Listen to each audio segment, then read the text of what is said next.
Hello, everyone. Welcome back inside Central Health Training Center for another episode of Broncos Now. As always, I'm your host, Sydney Jones. And coming up on today's episode, Hall of Fame safety Steve Atwater joins the show. We'll take a look back at Sunday night's win over the Minnesota Vikings and look ahead to see how this team can add another one to their win column. All that and more coming up.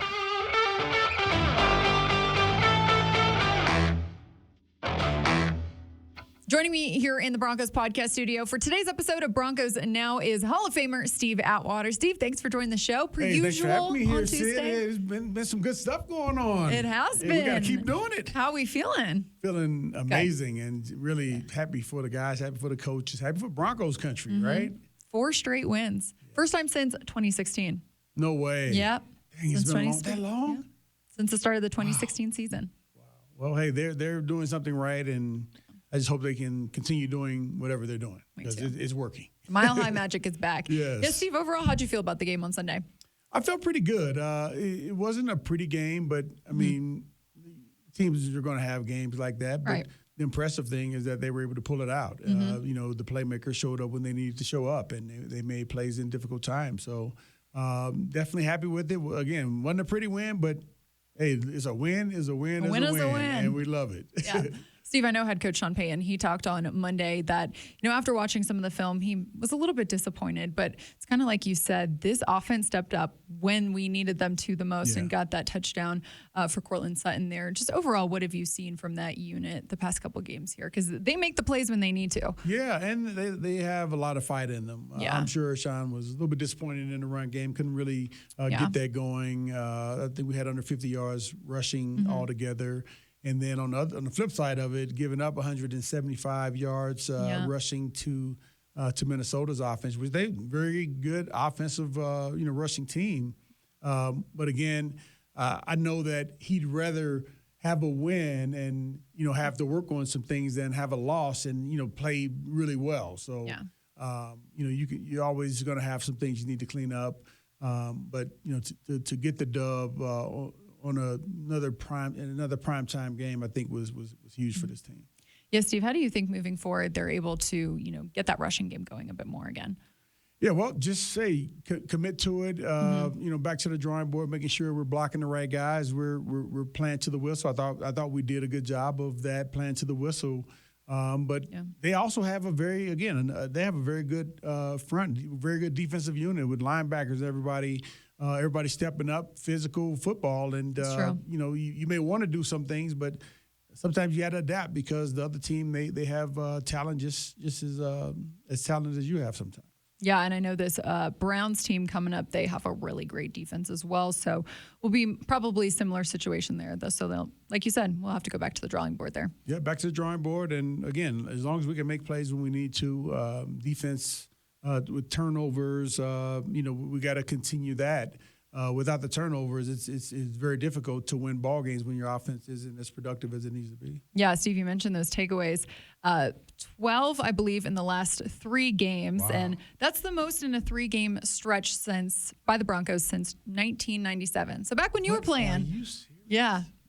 Wow. 12 takeaways in 3 games. That's a lot. That's a lot. And it jumps off the screen. It does. Too, right? Yeah. Daquan McMillan, again, he's always Johnny on the spot. He's just a great young player. I love the fire that he plays with, and just always making plays. I love it. Yeah, he really is.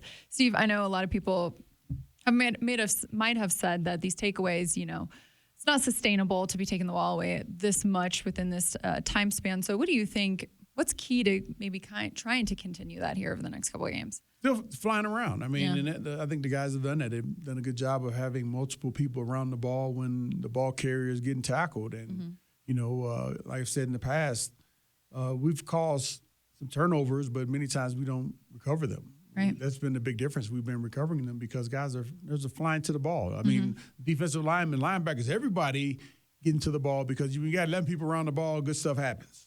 That's true. Good stuff happens. Yeah. Well, Steve, I know we do our player focus every single week, so I want to ask you, who was someone that you want to highlight from this past game that really stood out to you? Yeah, well, a guy who, hasn't had a lot of run. He's had his share, but Samaje P. Ryan, the running back, he's been running hard all year long. I know he had a fumble in the game a few games back, and we just hadn't seen a ton of him because Javonte Williams has been so effective. But, man, those third down catches, I think he had 7 receptions in this game. He only had one rush for, I think 7 yards. But in the passing game, he's been efficient. And once he gets the ball, the guys don't want to tackle him because he's a load to tackle. He's big. Big, and he just got great hands too. So I got to give him his props. Just really nice job of blocking in the backfield and also running extremely hard and making the plays when you have to make them. And he's been a consistent, reliable running back for us, and we're going to need him going forward. Yeah, definitely. He's not someone who's been talked about a lot, Steve, but, he has the 3rd most receptions and receiving yards on the team so far this season. Interesting. Which is interesting. Yeah, a running back with the 3rd most receptions, yeah. Obviously, of course, behind Cortland Sutton and Jerry Jeudy. And it was nice to see Cortland get another touchdown. That's his 5th consecutive game with a touchdown. Yes, incredible. Cortland, man. And I'm so happy for him because he's the guy who's been working his tail off. I think all the guys have, but I've seen him many times just after practice putting in that extra work, and he wants to win so bad. He's got a heart of gold, and I'm just really, really happy for him. Happy to see him have that success, and and Russell Wilson having the confidence in him to throw him the ball in those difficult situations. Yeah, definitely. I'm happy to see him doing well this season too, Steve. Now that the team has won 4 straight, what do you think is the key to just staying high and continuing the momentum each week?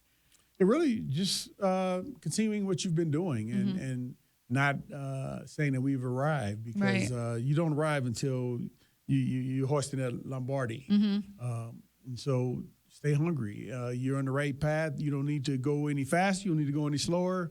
Keep at the same pace you're going. They've been improving each and every week, and I think their bond with one another has gotten stronger, and they're not just playing for themselves. They're playing for each other. They're playing for the coaches, and they want to win. They're playing like we all thought they could. And we see the heart being left out there on the field, and that's I think Broncos country, they deserve that, and I think they needed that. Yeah, Steve, you can really see the resiliency of this team the past couple of weeks, and I know that's been talked about a lot in the locker room. I know Cortland Sutton said after the game, just the heart, the belief that this team has in themselves. I mean, you can see it out there. Yeah, you can see it.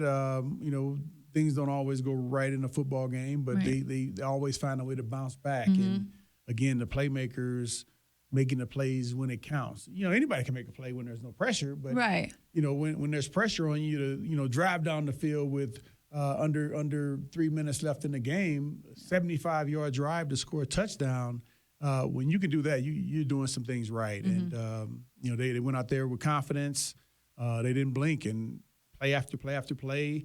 The guys weren't jumping off sides. They weren't getting, the type of penalties that hurt you.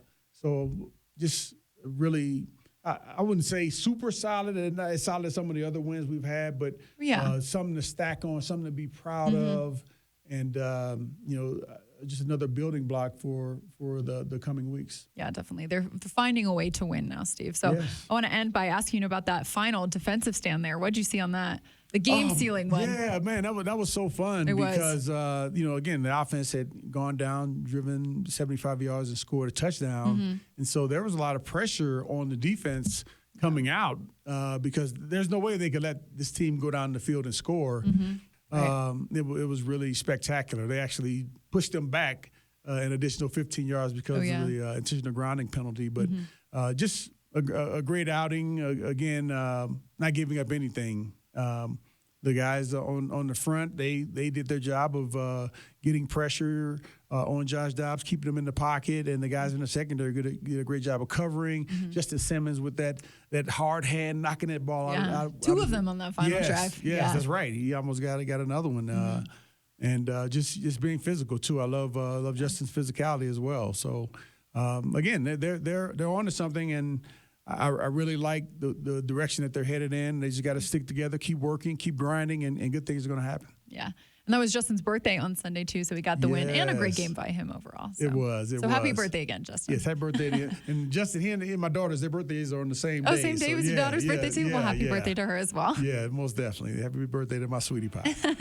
Steve, appreciate you coming on the show today. Pleasure as always. Thank you, Sid. Well, that'll do it for today's episode of Broncos Now. Broncos Country, thanks so much for tuning in. We'll meet you right back here on the Broncos Podcast Network and YouTube tomorrow for another episode. I'll see you all then.